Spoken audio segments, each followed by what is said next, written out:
नमस्कार मंडळी, 5वा दिवस आहे आजचा लेह लडाख ट्रिपचा. नुब्रा व्हॅलीमधल्या इको व्हिला या हॉटेलमध्ये आम्ही वास्तव्य केलं आहे. थोड्याच वेळात इथून, आता 2 दिवस झाले इथले, थोड्याच वेळात इथून चेकआउट करून आम्ही निघतोय पँगॉन्ग लेकला. साधारणतः 185 किलोमीटर अंतर आहे इथनं जिथं आमचं हॉटेल आहे. आणि घाटाचा रस्ता असल्यामुळं ऑलमोस्ट कमीत कमी 5-7 तास तरी जातील, दिवसच जाईल प्रवासात. पण तो मीनव्हाईलमध्ये 1-2 गावं आहेत, त्या गावांमध्ये आपल्याला थोडासा ब्रेक घ्यायचा आहे, तिथलं निसर्ग सौंदर्य वगैरे पाहायचं आहे आणि मग पुढे निघायचं आहे. आणि संध्याकाळपर्यंत आपण पँगॉन्ग लेकला पोहोचणार आहोत.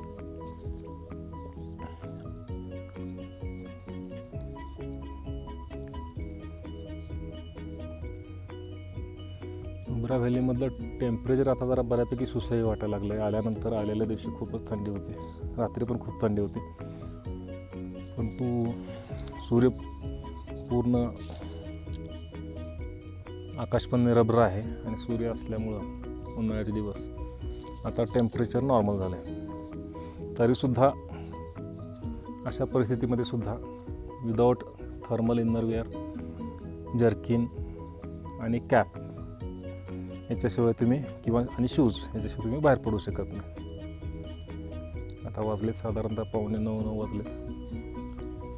तुम्ही पाहू शकता खाली लोक काय नाश्ता करतायत उन्हामध्ये बसून.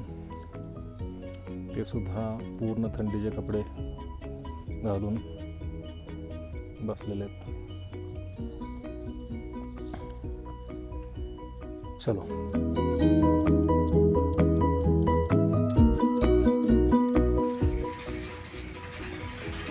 नुब्रा व्हॅलीतून आता परत चाललोय. लेहला जाण्यापूर्वी आपल्याला पँगॉन्ग लेकला जायचं आहे. मीनवाईल दिस्कित नावाचं गाव आहे, मोठं गाव आहे, शहर आहे म्हणून.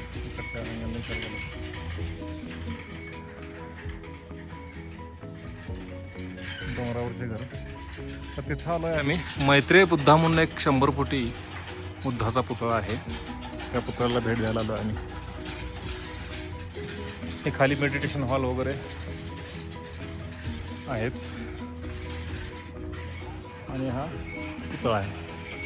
हे आमचे मित्रमंडळी.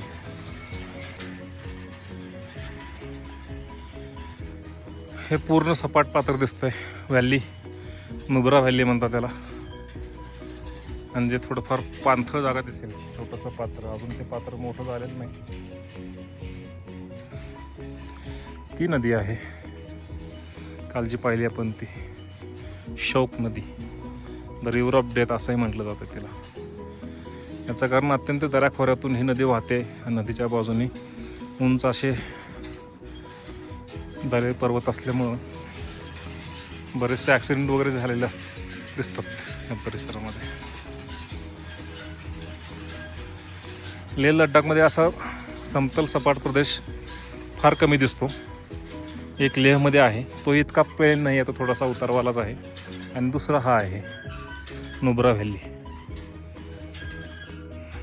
अदरवाईज या दोघांच्या मधला जो प्रवास किंवा प्रदेश आहे तो सगळा डोंगराचा आहे, उंच सकल भाग आहे.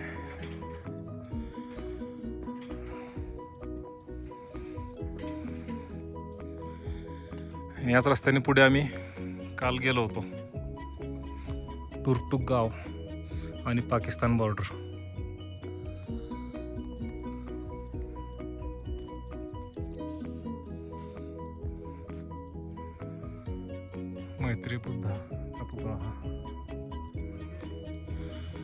मैत्रेय बुद्धा म्हणजे माझ्या माहितीप्रमाणे भविष्यात योग घातलेला किंवा अवतार घेणार आहेत असं हिंदू समाजामध्ये मान्यता आहे की विष्णूचे 9 अवतार झालेले आहेत आणि 10वा अवतार हा कल्कीचा असेल. त्याच टाईपची काही आख्यायिका आहे.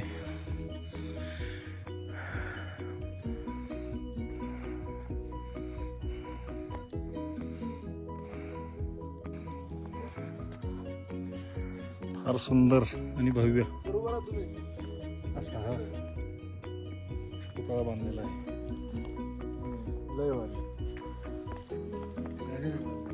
आ गया देखो पूरा.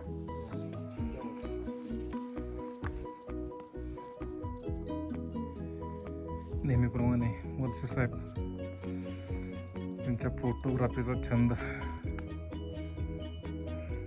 गोपनाथ साहेबांचा फोटो घेताना बुद्धाच्या मागच्या बाजूच्या इमारतीमध्ये मंदिर पण आहे.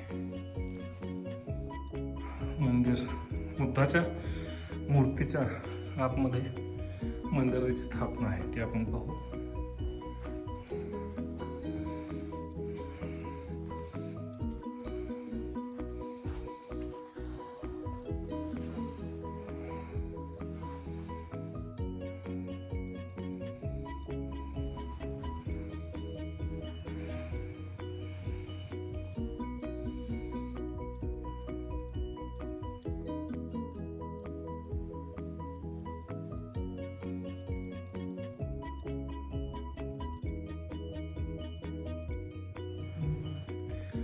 एक गोष्ट लक्षात घेण्यासारखी आहे. साधारण 6-7 ठिकाणी लोकांनी पैसे जमा केलेत दक्षिणा म्हणून, आणि पैसे असे खून ठेवलेत 50-100 नोटा 500च्या वगैरे.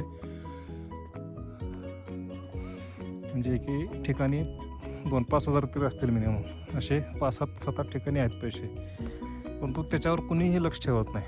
ना CCTV आहे ना तिथं कुणी बसलेलं आहे. नाहीतर आपल्याकडे पुजारी समोर चिल्लर असते कुठल्याही मंदिरापुढे, परंतु पुजारी तिथे पूर्ण वेळ बसून असतो. हे एक म्हणजे प्रूफ म्हणता येईल की इथल्या लोकांच्या प्रामाणिकपणाचा. चला, फोटो काढण्यासाठी येण्यासाठी आदेश आलेला आहे वलसे साहेबांचा. See in the next video at next spot.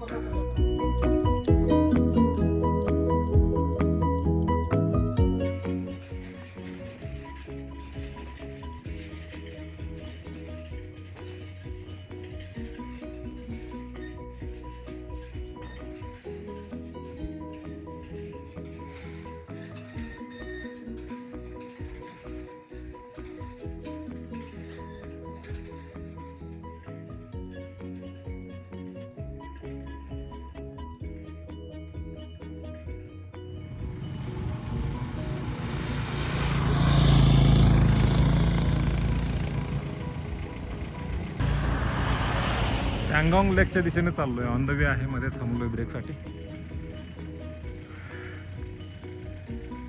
ही शोक नदी छोटीशी आहे आणि चारी बाजूने डोंगराने वेढलेला आहे हा एरिया. चारी बाजूने डोंगर आहे.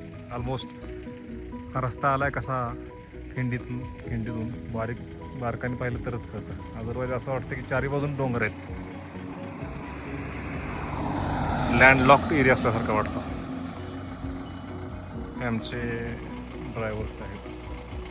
कोण नाव आहे त्यांचं तानी, चांगला माणूस आहे.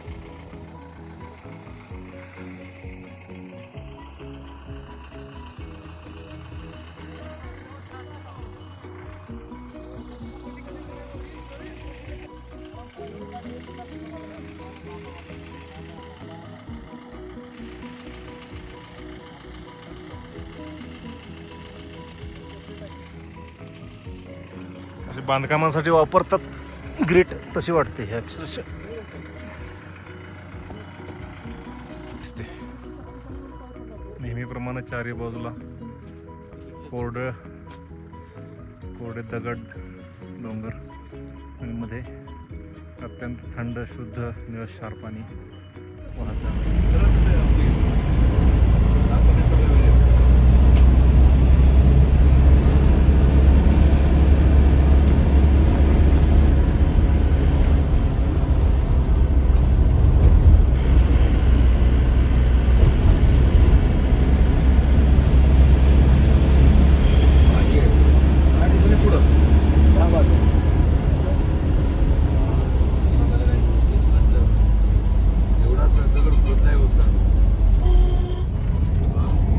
खोदल्याबद्दल काहीच नाही.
पात्राची रुंदी कमी असते आणि खोली जास्त असते. Yes. उतार जास्त असल्यामुळं उभं क्षरण जास्त होतं. ही यात्रा आहे.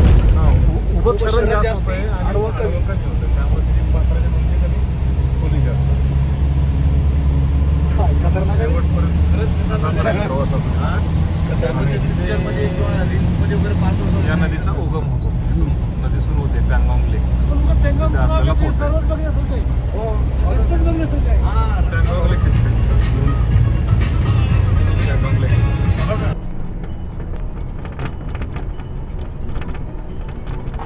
पॅंगॉंग लेक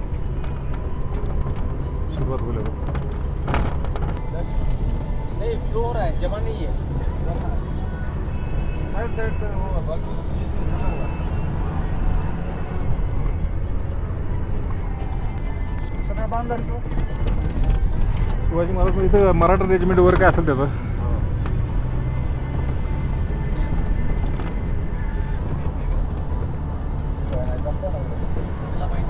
थोडंफार जमलेलं आहे आणि नाही आहे. बर्फ पाणी असं असेल मला वाटतं.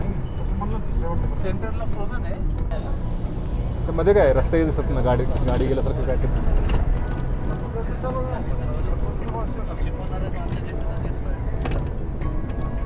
हे बर्फ जमलाय ना. थोडंफार पाणी आता उन्हाळा सुरू झालाय ना, त्यामुळे थोडंफार पाणी झालं असेल. हे 70% चायनात आहे. 135 किलोमीटर आहे म्हणजे. आणि 70% चायनात आहे. काय नाही हॉटेल्स आहे ते. त्याची लांबी टोटल 135 किलोमीटर आहे आणि ते 70% चायनामध्ये आहे. 30% भारतात आहे. असं वाटलं की एक छोटं तळा असेल, एक 2-4 किलोमीटर इकडे तिकडं. 135 किलोमीटर म्हणतात आणि 135 पॅंगॉंग लेक आहे. साधारणतः 135 किलोमीटर आहे ना लांबी. 135 किलोमीटर आहे. ऑलमोस्ट त्यातलं 70% म्हणजे 100 किलोमीटर चायनामध्ये आहे राईट साईडला. आणि इथून आता 2-3 किलोमीटर आलो आहे मी. इथून पुढं सुरू झालं आहे आणि ऑलमोस्ट हे काही बऱ्याच प्रमाणात असं फ्रोझन आहे. आता हा जो भाग दिसतो आहे हा बर्फ दिसतो आहे आणि इकडच्या भागात हे जरा पाणी वगैरे आहे. आणि असं आता समजतं आहे की ह्याची सॅलिनिटी जास्त आहे. गोड पाण्याचं सरोवर नाही आहे, हे खारं पाणी आहे. हां ते हे जाणवतं आहे. पण आता जिथं पाणी कमी झालं आहे ना तिथं क्षार साठलेले दिसत आहेत. आणि सॅलिनिटीने अति थंडीमुळे इथं कुठले जलचर प्राणी दिसत नाहीत. मासे पण नाही ना, मासे पण नाही दिसत. हां परंतु या ठिकाणी उन्हाळ्यामध्ये येत असतील ना. मायग्रंट बर्ड्स आता उन्हाळ्यात यायला सुरुवात होतील आणि त्यामुळे इकडे निसर्गप्रेमींची उन्हाळ्यामध्ये जास्त गर्दी असते. फोटोग्राफर्स वगैरे, शौकीन फोटोग्राफर्स वगैरे. एकंदरीत बघितलं तर अतिशय सुंदर असं सरोवर आहे. नेहमीप्रमाणे आकाश पूर्ण निरभ्र आहे. निळशार आकाश आणि त्याची प्रतिमा पडल्यामुळं तलावसुद्धा अगदी निळा भोर दिसतो आहे. चारी बाजूनी डोंगर वेढलेले आहेत आणि डोंगर ऑलमोस्ट खालच्या बाजूपासूनच बर्फाच्छादित आहेत. म्हणजे थंडी खूप आहे. आता आम्ही इथं उतरलो आहे. थोडीशी हवा चालू आहे, थंडी आहे, जाम थंडी आहे.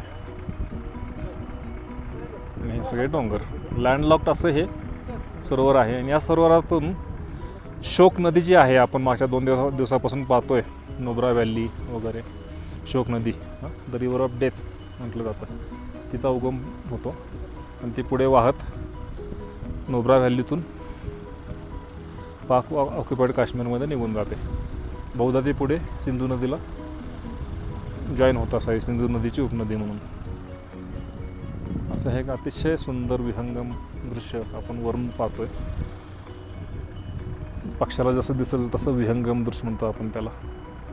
इथून दिसते पाणी पोल्युटेड असायचं काहीच कारण नाही. Zero pollution. ज्या काय गाड्या येत असतील तेवढंच एअर पोल्युशन. वॉटर पोल्युशन तर अजिबातच नाही, शून्य म्हणता येईल. यायला पाहिजे, प्रत्येकाने यायला पाहिजे एक वेळ इकडे, असं जाणवतं आहे सुरुवातीलाच. आता हे बघा, हे डोंगर, ह्या डोंगरांचा हे टोपोग्राफिक कलर बघा, रंगसंगती बघा, काहीतरी अशी वेगळी जाणवते. दोन काय पोस्टर काढले कोणीतरी, इतकं सुंदर दिसतंय हे पहा.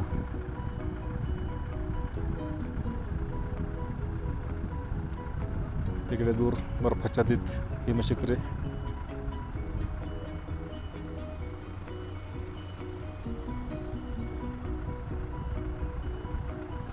पाण्याची खोली पण जास्त नसावी असं वाटतं. हे पात्र असं उथळ असेल असं वाटतंय. जास्त काय माहिती नाही. तिकडे परत ते दूरचे डोंगर.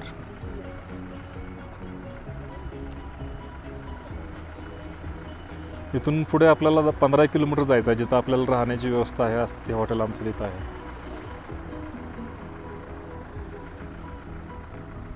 अजून व्हिडिओ बनवूच. आता पुढचा स्पॉट आपला तो असणार आहे जिथं 3 इडियट्समधला शेवटचा क्लायमॅक्स सीन शूट झाला. बहुधा इथेच आहे. आता हे पाहतो ते असावं कदाचित. पाहू तिथे गेल्यावर कळेल. तिथे जायचं आहे आपल्याला. बाय.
पँगॉन्ग लेक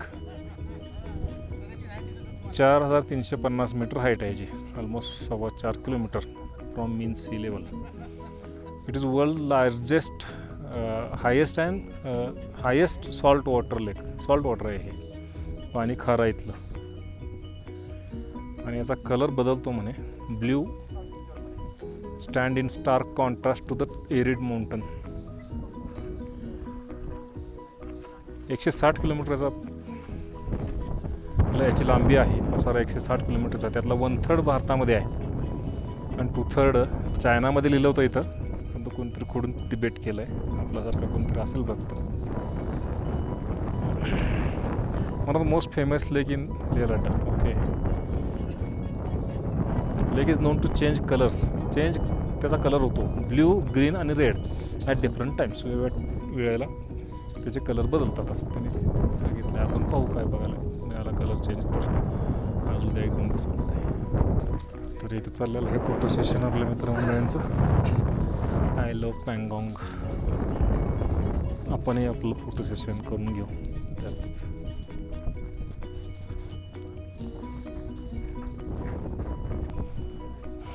तर हा स्पॉट आहे तो 3 इडियट्समधला क्लायमॅक्स सीन. ते कमर्शियलायझेशन थोडंफार केलेलं आहे आणि गाडीवर बसणे, फोटो काढणे वगैरे वगैरे.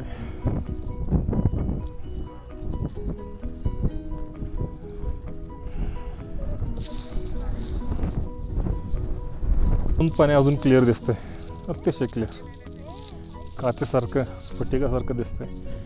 आणि जवळ आल्यामुळे पलीकडचे डोंगरसुद्धा अजून जास्त सुंदर दिसतात. असे पोस्टरवर काढलेले, चित्रांनी काढल्यासारखं वाटतात पोस्टरमधले डोंगर.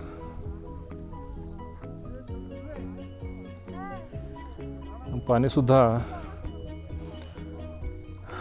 अजून निळशार दिसायला लागला जवळ आल्यानंतर. कदाचित तिरकं बघितल्यामुळे असं कडून करायलास का बोलायलास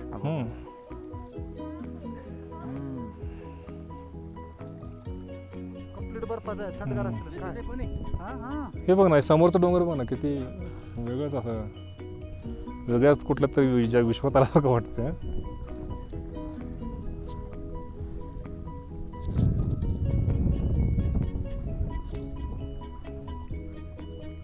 पायापासून काढून घे मला.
हा लेकच्या बाजूचा हा मागचा भाग दाखवायचा तो इतका सुंदर आहे.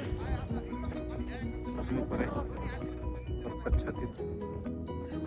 आज तारीख 14 एप्रिल आहे. बाबासाहेबांची जयंती जन्मदिवस. तर एप्रिल महिना निम्मा संपलाय आता बऱ्यापैकी उन्हाळा सुरू झालाय. बर्फ वितून एवढा शिल्लक आहे. थंडीमध्ये हे पूर्णपणे बर्फ आच्छादित असेल असं वाटतंय. कारण बर्फ बघितलं तर अगदी शेवटीपर्यंत खालीपर्यंत पण बर्फ दिसतो. तर ज्याला डिसेंबर जानेवारी असेल त्याला हे पूर्णपणे बर्फाच्छादित असेल आणि ॲट द सेम टाइम लेक सुद्धा पूर्ण गोठलेला असतो. आणि मी सॅलिनिटी पण चेक केली थोडंसं टेस्ट करून पाणी. तर हे जे पाणी आहे एवढं क्षार नाही आहे की जेवढं समुद्रात असतं. समुद्राची क्षारता साधारणतः 35-30 वगैरे असते हजारी आणि 3-3.5% शेकडामध्ये. तर हे जी साधारणतः 10-15 असेल हजारी 1 ते 1.5% जास्तीत जास्त असेल असं वाटतं. एवढं जास्त क्षार नाही आहेत जेवढे समुद्रात असतात. परंतु आहे मात्र मीठ घातलेलं पाणी वाटतं टेस्टला. आणि तेच कारण आहे की अति थंडी आणि सॅलिनिटी असल्यामुळं जलचर प्राणी दिसत नाहीत, आढळत नाहीत, टिकतच नाहीत. त्यामुळे कधी त्यांची पैदास झाली नसावी.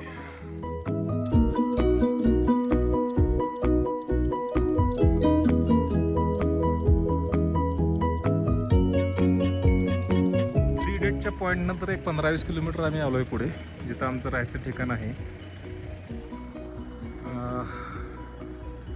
पँगॉंग वुड्स. तर इथं आहे रिसॉर्ट. बॅगवर गेलेत आमच्या. तर हा आहेच लांबलचक पँगॉंग लेक. पँगॉंग लेकला जोडणारा किंवा पिऊन मिळणारा छोटाफार वडा असेल समजा. हा कुत्रा पाणी पितोय. याला मी चॉकलेट दिलं होतं, नाही खाल्लं त्यानं. चुजी आहे खाण्यामध्ये. एक आढळ तर कुत्र्यांना काय खातात माहीत नाही. थोडंफार जिथं बसते तिथं खात असतील, खायला थोडंफार मिळत असेल. पण जे काय मिळतं त्यातून इथले कुत्रे मात्र सगळेचे सगळे असे धडधाकड वाटले. कुठले कुणी असं मरतुकडा किंवा असा रोगट असं काय वाटला नाही. आणि प्रचंड केसाळ, त्यामुळे थंडीचाही काय फरक पडत नाही. आता हा भाऊ बर्फाचं पाणी पितोय. कमीत कमी 0 डिग्री टेम्परेचर आहे त्या बर्फाचं पाणी. त्याला पाणी प्यायला आता आणि निवांत बर्फात लोळतोय. हा अरे काय तुला थंडी वाजते का नाही? शेपटी काय आलो तू? चल इकडे.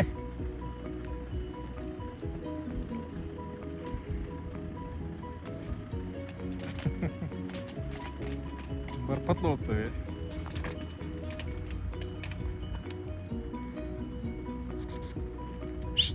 ए भाऊ इकडे चल. काय रे थंडी वाजत नाही तुला? काय थंडीवर काय वाजते का नाही? हं? काय आम्हाला खिजवतोयस तू मुद्दाम? एवढा गुटगुटत आहेस, काय खातोस काय? एवढं चांगलं चॉकलेट दिलं तरी खाल्लं नाही तू गाढवा. तर हा ओढा आहे, एक छोटासा ओढा आहे जो येऊन मिळतो. असे बरेच ओढे असतील समजा, ओहळ असतील जे तलावाला येऊन मिळत असतील. ज्यावेळेला पागळेल त्यावेळेला जाण्यासाठी पाण्यासाठी पूल पण बनवलेला आहे. तर हा ओढासुद्धा भर एप्रिलमध्ये गोठलेला आहे. आतून छोटासा ओहळ दिसतोय उन्हामध्ये, दिवसभर उन्हामुळे थोडंफार बर्फ वितळत असेल, त्यामुळे हे पाणी येत असेल त्याच्यामध्ये, ताजं पाणी.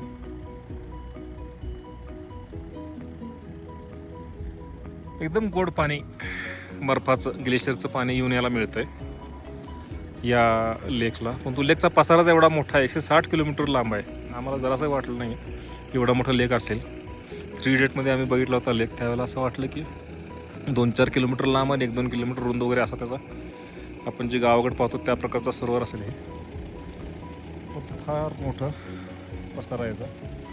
तर एवढं गोड पाणी सर्व बाजूंनी त्याला येऊन मिळत असणार आहे दर उन्हाळ्यामध्ये. तरीसुद्धा त्याची क्षारता आहे एवढी. क्षारता म्हणजे आपण जसं घशाचं वगैरे काय आपल्याला इन्फेक्शन झालं तर मिठाच्या पाण्याच्या गुळण्या करतो मीठ टाकून, साधारणतः तेवढी क्षारता आहे या पाण्याची. समुद्रापेक्षा कमी आहे, परंतु बऱ्यापैकी क्षार आहेत त्याच्यामध्ये. तोंडात घेतल्यावर असं जाणवतं की मिठाचं पाणी आहे. तर हे आमचं हॉटेल आणि मागे लगेच डोंगर आहे. चला, हे हॉटेल रिसेप्शन आहे का, रेस्टॉरंट पण आहे. आणि असे छोटे छोटे हट बनवलेत. वूड्स म्हणले लाकडी झोपड्या टाईप आहे. काय फरक पडायला? तर कॅम्प फायरची पण व्यवस्था केली आहे. बघू आता चालू करतात काय. अशा प्रकारचे हे हट्स छोटे छोटे.